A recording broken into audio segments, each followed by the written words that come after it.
Oke, kali ini kita akan mengupas tuntas salah satu rahasia paling kelam di abad ke-21, penjara Saidnaya di Suriah. Sebuah nama yang selama ini identik dengan kengerian yang bahkan sulit untuk dibayangkan. Semuanya berawal pada bulan Desember 2024. Sebuah peristiwa dramatis terjadi yang akhirnya membuka kotak Pandora kekejaman ini. Jatuhnya rezim Assad.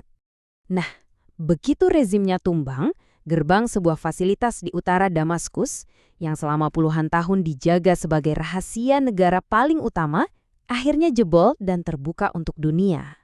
Pertanyaannya, apa yang ditemukan dunia di dalamnya? Dalam beberapa menit ke depan, kita akan mengurai jawaban yang mengerikan dari pertanyaan itu dan mengungkap horor sistematis yang selama ini beroperasi dalam senyap.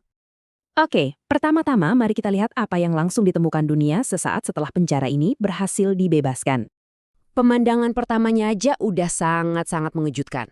Ribuan tahanan yang selamat keluar dengan kondisi kurus kering, benar-benar seperti kerangka hidup.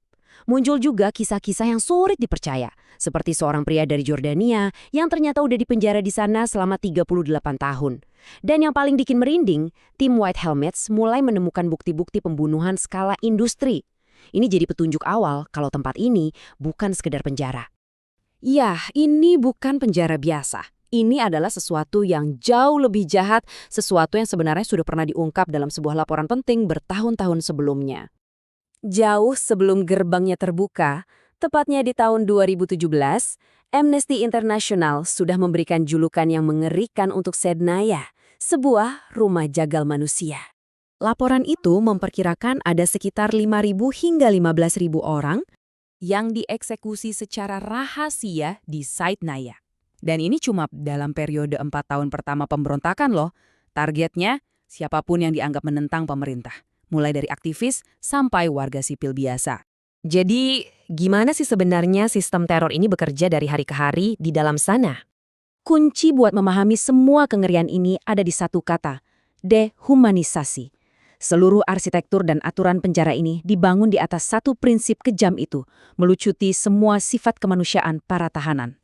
Aturan-aturannya bukan buat keamanan. Aturan-aturan ini dirancam khusus untuk menghancurkan jiwa manusia. Tahanan gak boleh bersuara sama sekali.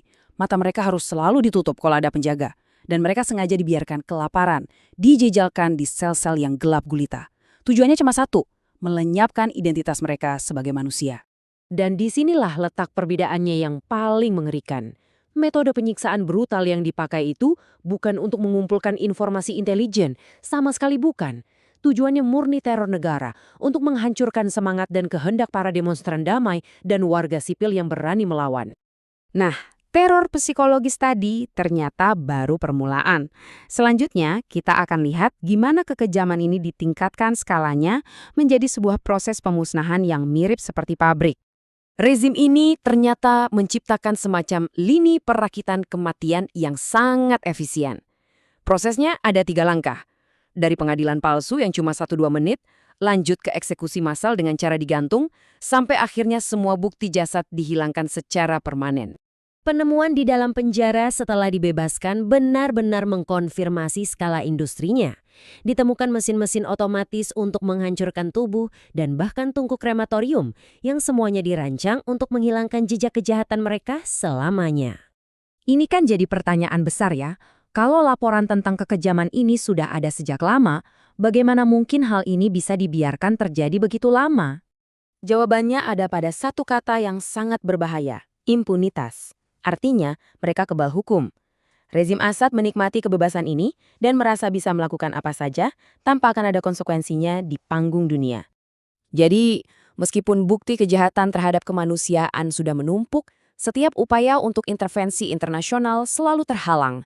Perlindungan diplomatik dari sekutu kuatnya yaitu Rusia dan Tiongkok di Dewan Keamanan PBB membuat rezim ini tak tersentuh.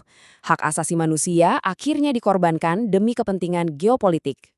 Tapi untuk benar-benar memahami harga dari semua ini, kita harus bergeser dari skala geopolitik yang besar ke kisah satu individu. Kisah Mazen Al-Hamada ini merangkum semuanya. Dia adalah seorang aktivis yang ditangkap hanya karena menyelundupkan susu bayi. Dia berhasil selamat dari Saidnaya dan dengan berani menjadi saksi kunci di Eropa, menceritakan semua kengerian yang dia lihat dan alami. Namun tragisnya, Saat ia dipaksa kembali ke Suriah pada tahun 2020, ia ditangkap lagi. Ia dikirim kembali ke neraka yang sama, Saidnaya. Dan setelah pembebasan, jasadnya ditemukan di dalam penjara itu. Dan yang membuat ini jadi ironi yang paling kejam, dia dieksekusi hanya 2 hari. Sebelum gerbang penjara itu akhirnya jatuh. Ini meninggalkan kita dengan satu pertanyaan terakhir yang sangat krusial. Sekarang, setelah semua kebenaran ini terungkap, akankah ada keadilan? Karena pembebasan Saidnaya ini bukanlah akhir dari cerita, melainkan awal dari sebuah perjuangan panjang untuk menuntut pertanggungjawaban.